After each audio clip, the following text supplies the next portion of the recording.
morning, all the students of class 10.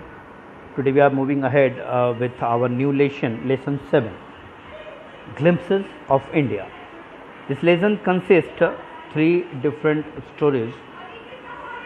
So we are going to start with the very first one, A Baker from Goa, which is written by Lucio Rodriguez. Now starting with the story, A Baker from Goa.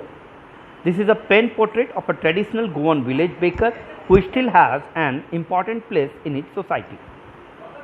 ये गोवा में रहने वाले जो पारंपरिक गोवा के ग्रामीण होते हैं, बेकर कहते हैं उस इंसान को जो केक बिस्किट वगैरह बनाता है, तो वो गोवा का एक बेकर है और उसके समाज में आज भी उसकी प्रतिष्ठा है. Our elders are often heard reminiscing nostalgically about those good old Portuguese days, the Portuguese and their famous loaves of bread. हमारे पूर्वज अक्सर बड़े उत्साहपूर्वक उन पुराने दिनों को याद करते हैं जब पुर्तगाली यहाँ थे और पुर्तगालियों के साथ साथ उनके मशहूर bread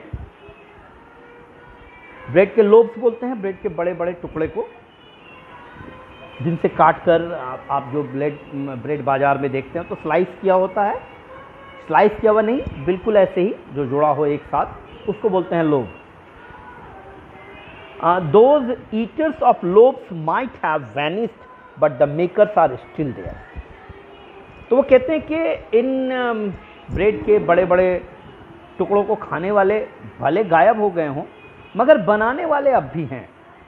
We still have amongst us the mixers, the molders and those who bake the loaves. हमारे बीच आज भी इनको मिलाने वाले, मिश्रण करने वाले, इनको मोल्ड करने वाले यानी ढालने वाले और फिर इनको पकाने वाले आज भी हैं. Those age-old, time-tested furnaces still exist. सदियों पुराने, वक्त की तराजू पर कसे हुए फर्नेस बोलते हैं चूल्हों को जिनमें पकाया जाता है उन्हें, तो ये आज भी मौजूद हैं. The fire in the furnaces had not yet been extinguished. इन बड़े बड़े चूल्हों में जलने वाली आग अभी विलुप्त नहीं हुई है, खत्म नहीं हुई है. The third and jingle of, third कहते हैं कहीं टक्कर की जो आवाज़ होती है, जो हल्का धमाका सा होता है, तो third and the jingle of, jingle कहते हैं आपस में घुल मिल जाना, तो jingle of the traditional baker's bamboo heralding his arrival in the morning can still be heard in some places. अब ये जो होते थे पुराने पारंपरिक जो बेकर्स होते थे, ये अपनी चीज़ों को बेचते थे और चलने के लिए सहारा लेते थे बांस के डंडे का, और इनके चलने से जो आवाज़ उत्पन्न होती थी वो कहते हैं कि आज भी इनकी आवाज़ें सुन सकते हैं कुछ जगहों पे. Maybe the father is not alive but the son still carries on the family profession. हो सकता है कि पिता ने परिवार का ये काम शुरू किया हो, आज वो जीवित ना हो, लेकिन पुत्र उसका फिर भी परिवार की इस परंपरा को आगे ले जाता है. These bakers are even today known as pedar in Goa. तो ये ब्रेड सेकने वाले गोवा में आज भी पेडर के रूप में जाने जाते हैं.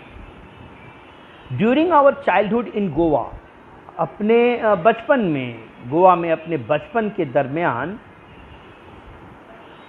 The baker used to be our friend, वो हमारा मित्र हुआ करता था, कंपेनियन एंड गाइड, साथी और पथ प्रदर्शक भी.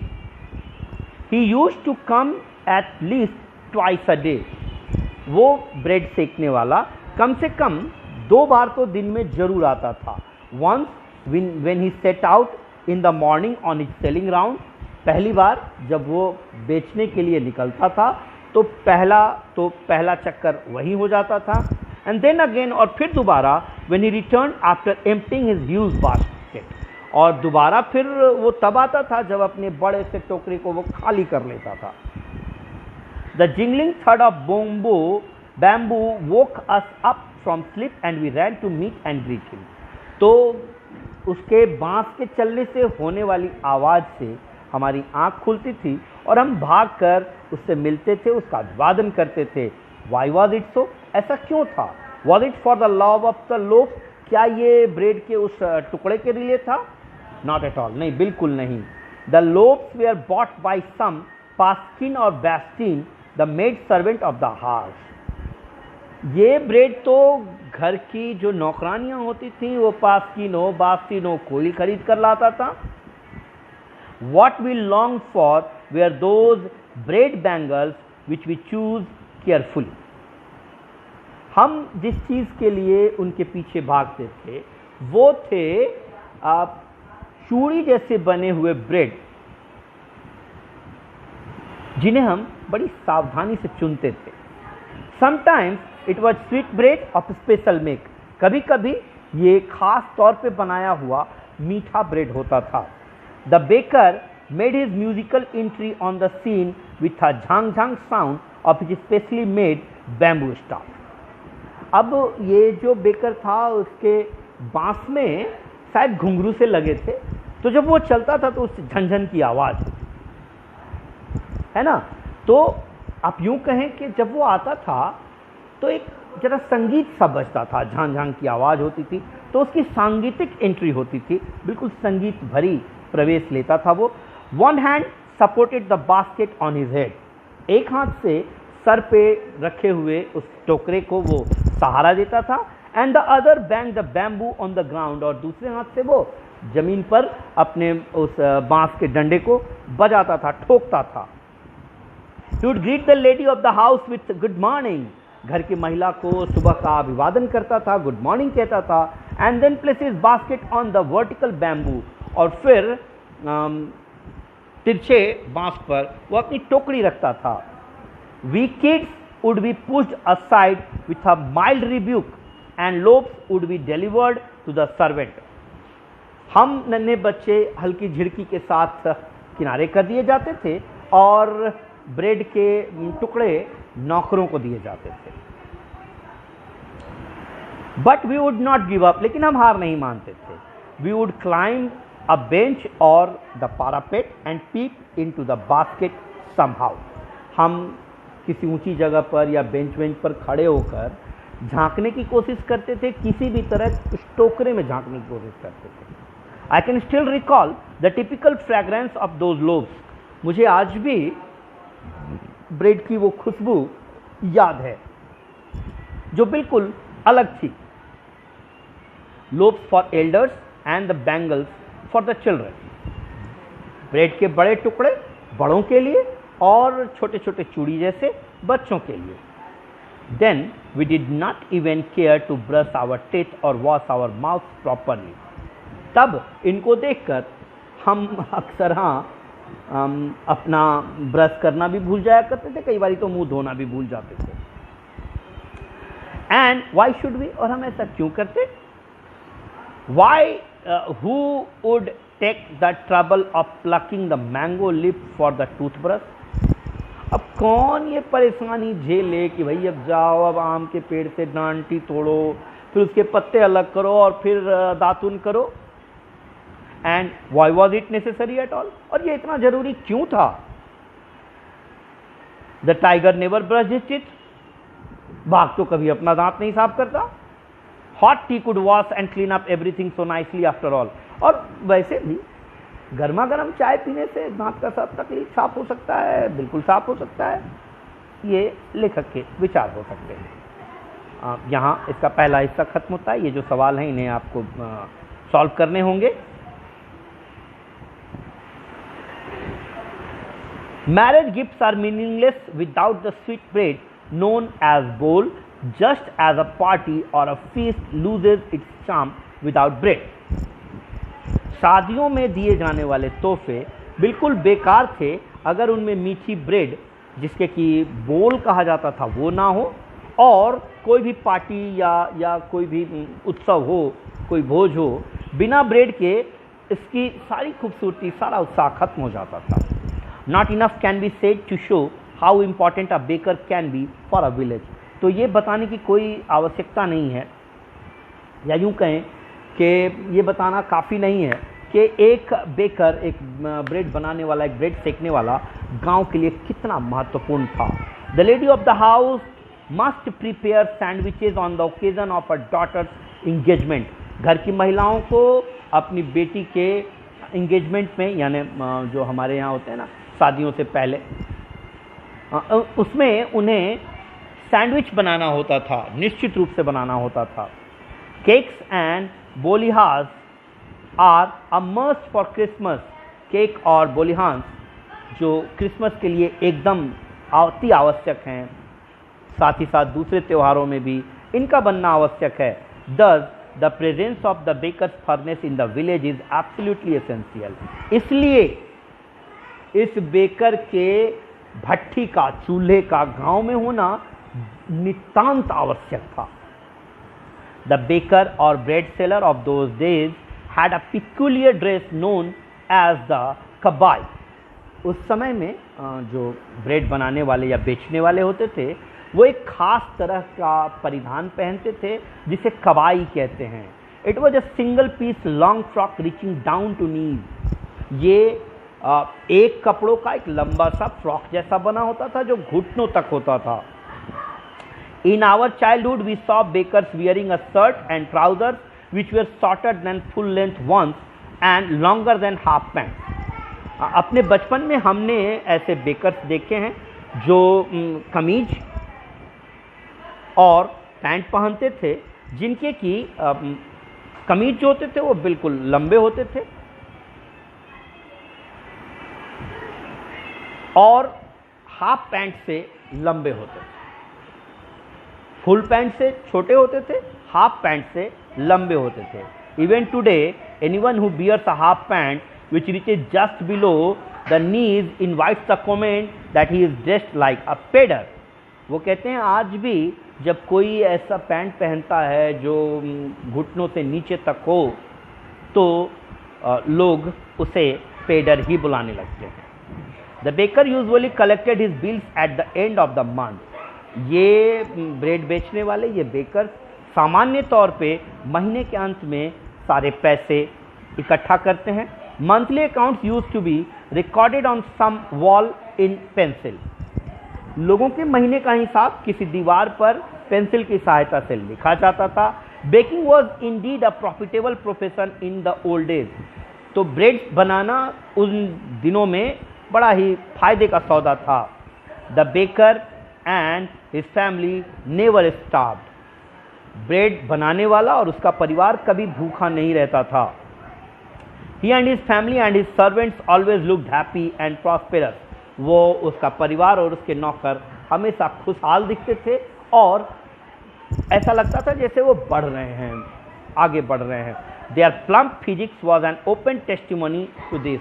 उनका मोटा ताजा शरीर इसका ज्वलंत उदाहरण था, साक्षात उदाहरण था। Even today, आज भी any person with a jackfruit like physical appearance is really compared to a baker। आज भी यदि कोई आदमी जिसका शरीर कटहल की तरह बीच में मोटा तगड़ा हो, उसकी तुलना बेकर से की जाने लगती है। यहाँ फिर से कुछ सवाल हैं जिन्हें करना आपकी ड्यूटी है। ये इस कहानी का पहला हिस्सा यहाँ ख़त्म हो जा रहा है। तो आपको ये दोनों क्वेश्चंस जो बीच में आए हैं इन्हें सॉल्व करने हैं और मेरे नंबर पे अपने जवाब व्हाट्सएप करने हैं। कल हम नेक्स्ट चैप्टर की ओर बढ़ेंगे। तब तक के लिए thank you. Everyone of class 10, today we are moving to the second part of our story that we started yesterday, Glimpses of India.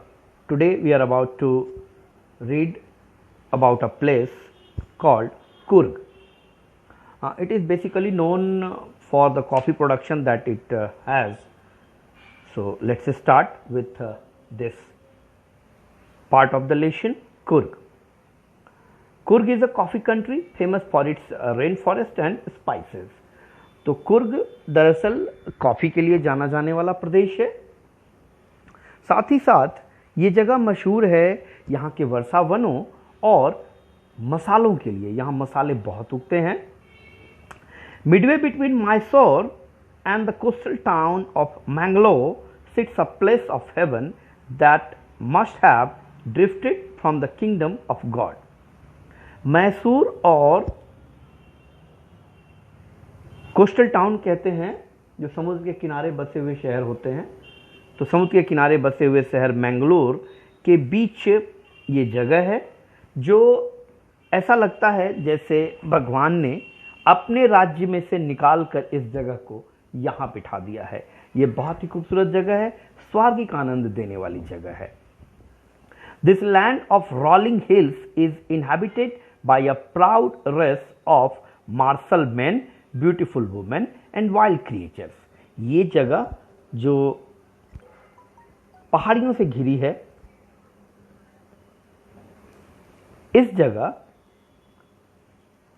पहाड़ों पर रहने वाले इंसान, खूबसूरत औरतें और जंगली जानवर सभी देखे जा सकते हैं। कुर्ग और कोडागु, इसे दो नामों से बुलाया जाता है, कुर्ग या Kodagu. The smallest district of Karnataka, ये कर्नाटक राज्य का सबसे छोटा जिला है। Is home to evergreen rain forest, spices and coffee plantation. ये जगह घर है सदा हरे रहने वाले वर्षा वनों का। वर्षा वनों में हम जानते ही हैं कि सालों भर बारिश होती रहती है तो हरियाली रहती है, तो यहाँ के वर्षा वन हरे भरे होते हैं। स्पाइसेस, मसाले एंड कॉफ़ी प्लांटेशन, तो ये जगह इन तीन चीज़ों की वजह से बहुत मशहूर है कि यहाँ सालों भर हरे रहने वाले वर्षा वन देखे जा सकते हैं। यहाँ के मसाले मशहूर हैं, यहाँ पर कॉफ़ी की बहुत अधिक खेती होती है। Evergreen rain forest cover 30% of this district. इस जिले का लगभग 30% भाग ऐसे वर्षा वनों से आच्छादित है यानी ढका है। ड्यूरिंग द मानसून, बरसात के दिनों में, it pours enough to keep many visitors away. यहाँ इतनी अधिक बारिश होती है कि बहुत से यात्री तो यहाँ आने से बचना चाहते हैं, दूर रखते हैं, यानी ये वर्षा यहाँ से यात्रियों को दूर रखती है। The season of joy commences from September and continues till March. तो यहाँ कुर्ग में आप यूँ कहें कि खुशियों का मौसम सितंबर के महीने में शुरू होता है और ये मार्च तक बरकरार रहता है।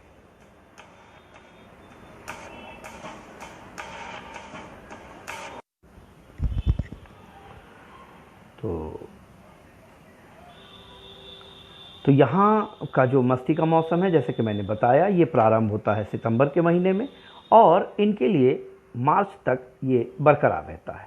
द वेदर इज़ परफेक्ट, इस समय में मौसम बिल्कुल सही होता है।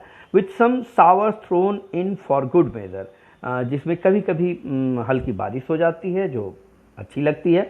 The air breathes of invigorating coffee, हवा में बिल्कुल मदहोश करने वाली कॉफ़ी की खुशबू बिखरी होती है। Coffee estates and colonial bungalows stand tucked under tree canopies in prime corners. Coffee estate बोलते हैं कॉफ़ी जहाँ खेती होती है, बड़े बड़े क्षेत्रों में कॉफ़ी की खेती होती है, और इनके पास बने हुए कॉलोनियल बंगलोज। कॉलोनियल बंगलोज का अर्थ होता है ऐसे बंगले जो बहुत पहले बने, अंग्रेज़ों के ज़माने में बने, लाल लाल पत्थरों के तब बने होते थे। तो ऐसे बंगलो वहाँ पर आपको मिल जाएंगे। Tucked under tree canopies in prime corners, और ऐसा लगता है जैसे इनके चारों ओर पेड़ इस तरह से लगे होते हैं जैसे लगता है कि पेड़ों ने इन घरों को ढक रखा है, ट्री कैनोपीज बना दिया है। तो पेड़ों के छाया में बहुत प्राइम कॉर्नर्स तो होते हैं, यानी बहुत महत्व की जगहों पे ऐसे बंगलो देखे जा सकते हैं। The fiercely independent people of Coorg are possibly of Greek और अरेबिक डिसेंट। अब थोड़ी बात हो जाए कुर्ग के लोगों की, तो कहते हैं the fiercely independent people of Coorg, यानी यहाँ के जो लोग होते हैं वो बिल्कुल आज़ाद होते हैं, स्वतंत्र, और ऐसी मान्यता है आर पॉसिबली ऑफ ग्रीक और अरेबिक डिसेंट, और ऐसी मान्यता है कि शायद ये ग्रीस या अरब के देशों से आए लोग थे। एज वन स्टोरी गोज, जैसे कि एक कहानी यहाँ प्रचलित है, वो ये है कि a part of Alexander's army moved south along the coast. कहते हैं कि जब अलेक्जेंडर भारत आए थे, अलेक्जेंडर की आर्मी का यानी उनकी सेना का एक हिस्सा, एक टुकड़ी दक्षिण की ओर समुद्र के किनारे किनारे बढ़ा and settled here when return become impractical. और जब लौटना बिल्कुल अतार्किक हो गया उनके लिए कि अब लौटने का कोई मतलब नहीं रह जा रहा था, तब उन लोगों ने यहीं रुक जाने का फैसला किया। These people married amongst the locals, इन लोगों ने यहीं के बासिंदों के साथ विवाह संबंध बनाए। And their culture is apparent in the martial traditions, marriages and religious rites which are distinct from the Hindu mainstream. अब इन लोगों ने क्योंकि शादी यहाँ लोकल लोगों के साथ की, तो इनकी जो संस्कृति नहीं बनी, जो कल्चर इनका बना वो थोड़ा अलग था। इनकी शादियों के रीति रिवाज, इनके सारे धर्म कर्म के रिवाज, जितने भी धार्मिक क्रियाकलाप थे इनके, ये हिंदू धर्म या हिंदू मतावलंबी लोगों के तौर तरीकों से बिल्कुल अलग थे। The theory of Arab origins draws support from the long black coat with an embroidered waist belt worn by the Kodabus। अब इनके अरब से आने की बात को अगर सत्यापित करती हैं तो ये उनका पहनावा होता है जो ऐसा है, देखें आप यहाँ बच्चों, कि भाई इनका पहनावा होता है लॉन्ग ब्लैक कोट, लंबा काला coat with an embroidered waist belt, जिसमें कि कसीदा किया हुआ कमर में एक बेल्ट लगा हो, जो कि ये यहां के लोग पहनते हैं, Kodavus. Known as kuppia, it resembles the kuffiyeh worn by the Arabs and Kurds. तो इस कपड़े को कुपिया बोला जाता है, जो बहुत कुछ ऐसा लगता है जैसे अरब के लोग या कुर्दिश लोग पहनते हैं जो कपड़े, उसे वो कुफिया बोलते हैं। तो ये नाम लगभग वैसा ही लगता है जैसे कि वहीं से लिया गया हो। तो ये शायद एक रीज़न है, एक वजह है जिसकी वजह से इन्हें अरब ओरिजिन का माना जाता है, इनके पहनावे की वजह से। Coorgi homes have a tradition of hospitality. अब कुर्गी परिवारों में अतिथि सत्कार का एक परंपरा है, एक परंपरा इनकी चली आ रही है। And they are more than willing to recount numerous tales of valor related to their sons and fathers। और वो they are more than willing to recount numerous tales, और वो जब आप उनके पास जाते हैं, उनके पास ढेरों कहानियां होती हैं पिताओं के, उनके बेटों के, जो इनके संपर्क में आए, ऐसी ढेरों कहानियां वो सुनाते हैं। The Coorg regiment is one of the most decorated in the Indian army. भारतीय सेना की सबसे अलंकृत टुकड़ी में से एक कुर्ग रेजिमेंट भी आती है। And the first chief of Indian army general Cariappa was a Coorgi. और इससे बड़ा प्रमाण क्या होगा इनके देशभक्ति का कि हमारे देश की सेना के जो पहले आर्मी चीफ बने थे, जो आर्मी जनरल पहले बने थे, जनरल के.एम. करियप्पा, ये जनरल भी कुर्ग जाति से ही आते थे, यानी कुर्गी ही थे। तो आप देखें कि यहाँ के लोग साहसी भी बहुत होते हैं, तभी तो भाई सेना की नौकरी करना, और वो भी सेना में जनरल के पद तक जाना बच्चों बहुत बड़ा काम है। इवन नाउ, आज भी Kodavus are the only people in India permitted to carry firearms without a licence. आपके देश में बच्चों हथियार यानी बंदूक वगैरह लेकर चलने के लिए एक सरकारी लाइसेंस बनवाने की ज़रूरत होती है। एक बहुत कमाल की बात यह है कि कुर्गी लोगों को, यानी ये जो कोदाबूज हैं, इन्हें बिना किसी लाइसेंस के हथियार लेकर भारत में कहीं भी जाने का अधिकार प्राप्त है। ये एक विशेष विशिष्टता है जो केवल इन लोगों को ही प्राप्त है, अन्यथा भारतवर्ष में आप यूं हथियार लेकर नहीं चल सकते बच्चों। ये कानून अपराध है, इसके लिए आप सजा के भागी हो सकते हैं यदि पकड़े जाएं तो। किंतु इन लोगों के साथ यह विशिष्टता है कि इन्हें हथियार लेकर चलने की अनुमति प्राप्त है। The river Kaveri obtains it's water from the hills and forest of Coorg. दक्षिण में बहने वाली नदी कावेरी बड़ी मशहूर नदी है, हमें भी पता है। इसका अधिकतर जल कुर्ग के जंगलों से और उसके पहाड़ों से बहकर आता है।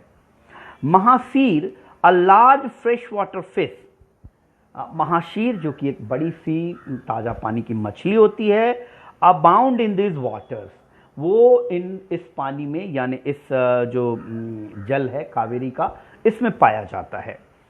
Kingfishers dive for their catch, kingfisher एक पक्षी होती है, ये गोता लगाकर मछली पकड़ती हैं। While squirrels and langurs drop partially eaten fruit for the mischief of enjoying the splash and the ripple effect in the clear water.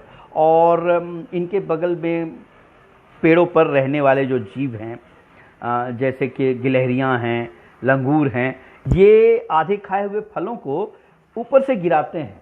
शायद गिरने से होने वाली आवाज़ उन्हें आनंददायक लगती है, या फिर शायद पानी में उनके गिरने से जो हल्की लहरें बनती है वो देखना उन्हें अच्छा लगता हो। चाहे जो भी हो, थोड़ी मस्ती करने के लिए वो यहाँ खाए हुए फलों को गिराते भी रहते हैं। Elephants enjoy being bathed and scrubbed in the river by their mahouts, और इस नदी में हाथी बहुत पसंद करते हैं स्नान करना, जिनमें कि उनके महावत उन्हें रगड़ रगड़ कर साफ करते हैं। तो ये हाथियों को भी पसंद आता है, और ये कावेरी नदी में ये सब होता है। The lost laid back individuals become converts to the life of high energy adventures with river rafting, canoeing, rappelling, rock climbing. यहाँ पर आकर, यहाँ के बारे में एक बात कही जाती है कि यहाँ पर आकर जो महाआलसी व्यक्ति भी होता है ना, वो भी एकदम जोशीला जीवन और रोमांच को पसंद करने लगता है, क्योंकि यहाँ पर रोमांच की कई चीज़ें हैं। रिवर राफ्टिंग है, रिवर राफ्टिंग होती है, छोटी छोटी नौकाएं बनी होती हैं, रबड़ की बनी नौकाएं होती हैं, और इन नौकाओं में एक दो लोग बैठकर पहाड़ी रास्तों पर सफ़र करते हैं। और पहाड़ी रास्तों पे जो पहाड़ी नदियाँ होती हैं उनकी धार बहुत तेज होती है, और उसमें बड़ा बड़ा रोमांचक है उस नाव को संभाल कर चलना, क्योंकि मैंने पहले ही कहा रबड़ की बनी नाव होती है। हम जानते हैं कि रबड़ की बनी चीज़ें पानी पर तैरती हैं, यहाँ वहाँ भागती हैं। तो ये जो रिवर राफ्टिंग है वो वहाँ पे होती है, कैनोइंग होती है, रैपलिंग होती है, रॉक क्लाइंबिंग होती है, पहाड़ों पे चढ़ना होता है, माउंटेन बाइकिंग होती है।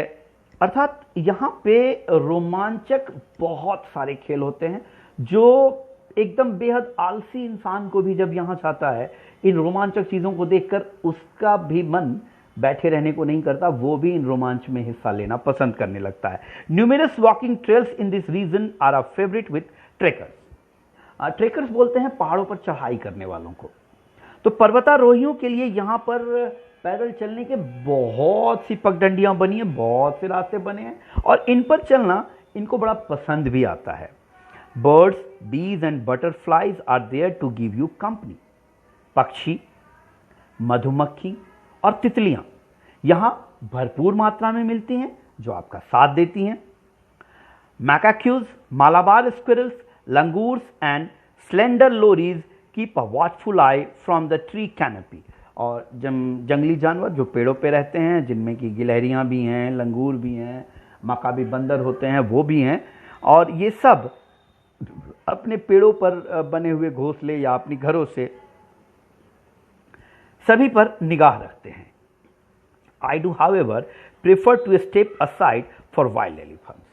अब यहाँ पर लेखक कहते हैं कि भाई मैं जंगली जानवरों से तो दूर, जंगली हाथियों से दूर रहना चाहूँगा। जंगली हाथी दरअसल बड़े खतरनाक हो जाते हैं कई बारी, ये बेहद हिंसक भी हो जाते हैं। आप इनके सामने आए तो फिर बिना आपको मारे ये छोड़ते नहीं हैं।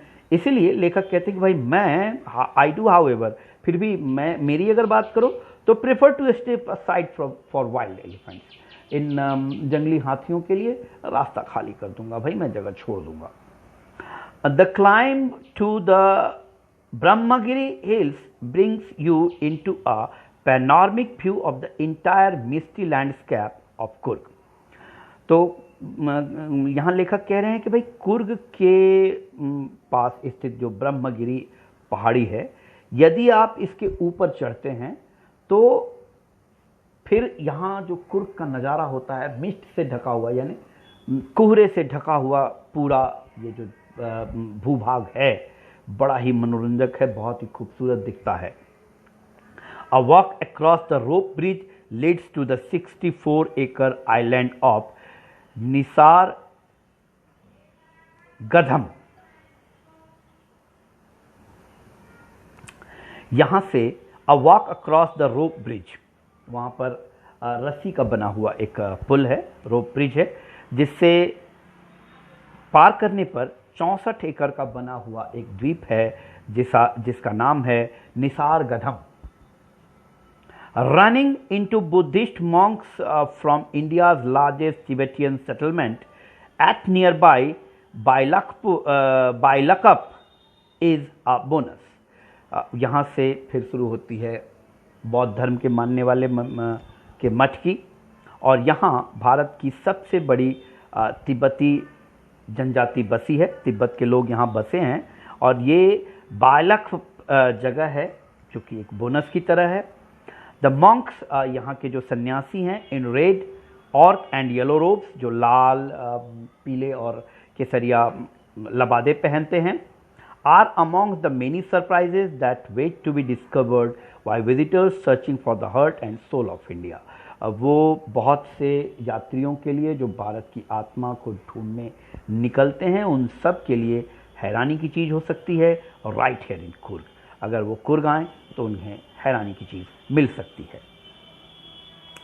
अब फैक्ट फाइल, थोड़ी सी यथार्थ की बात हो जाए। हाउ टू रीच, कैसे पहुँचे वहाँ। Madikeri the district headquarters is only gateway to Coorg. अब कुर्ग जाने के लिए एक ही रास्ता है, मदिकेरी का जिला मुख्यालय। द मिस्टी हिल्स, कोहरे से ढके पहाड़, लस फॉरेस्ट, हरे भरे जंगल, and coffee plantation will cast a spell on you. और कॉफ़ी की खेती आपके ऊपर जादू सा कर देती है। फाइंड अ रिजोर्ट, अपने रहने के लिए जगह ढूंढें। कॉफ़ी स्टेट, या फिर कॉफ़ी के स्टेट में रहने की जगह मिल जाती है। और stay in a home for a truly कुर्गी experience, या फिर किसी कुर्गी व्यक्ति के घर में साथ में रहकर देखिए, बहुत ही ज़बरदस्त कुर्गी अनुभव प्राप्त होता है। अब जाएं कैसे, तो जाने के लिए कई साधन यहाँ बताए गए हैं। बाई एयर, अगर आप हवाई यात्रा करते हैं, हवाई जहाज से जाते हैं, the nearest airports are Mangalore and Bangalore. जो नज़दीकी हवाई अड्डे हैं, मैंगलोर 135 किलोमीटर दूर है, जबकि बेंगलोर कुर्ग से 260 किलोमीटर दूर है। There are flights to Mangalore from Mumbai and to Bangalore from Ahmedabad, Chennai, Delhi, Goa, Hyderabad, Kochi, Calcutta, Mumbai and Pune. और अगर आप हवाई यात्रा करते हैं तो मैंगलोर के लिए मुंबई से फ़्लाइट चलती है, जबकि बेंगलोर के लिए कई शहरों से फ़्लाइट चलती हैं, जिनमें अहमदाबाद है, चेन्नई है, दिल्ली है, गोवा है, हैदराबाद, कोची, कोलकाता, मुंबई और पुणे। इन शहरों से बेंगलोर के लिए फ़्लाइट चलती है, जिनकी सहायता से आप वहाँ पहुँच सकते हैं।